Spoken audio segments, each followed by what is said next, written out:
আমার ভাই বাজারে গেছিলো, কি কি নিয়ে এসছে দেখো বন্ধুরা, তোমাদেরকে দেখাবো। ডালে নিয়ে এসছে, আর অবশ্য এখানে বাতাবি লেবু নিয়ে এসছে। বাতাবি লেবু দেখো একটা কেটে নিয়ে এসছে, অবশ্য ভালো হবে, লাল সুন্দর। পাতাকপি নিয়ে এসছে, পটল, আর এটা টমেটো, কাঁচা লঙ্কা, ঢালো। আবার আলু নিয়ে এসছে বেশি করে দেখো। আবার গন্ধরাজ লেবুও নিয়ে এসছে, দেখতে পাচ্ছ সুন্দর, ভাত দিয়ে খেতে হেভি লাগবে।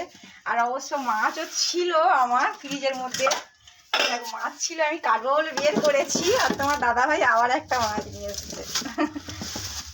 দেখতো, এটা ভোলা মাছ, এটা ভোলা মাছ, দেখছো আবার মাছ নিয়ে এসছে। একটা ভোলা 800 ডজন হয়। 800 ডজনের ভোলা মাছ তোমার দাদা ভাই বলছে। আর এটা ছিল আমার, আমি বের করেছি কাটবো বলে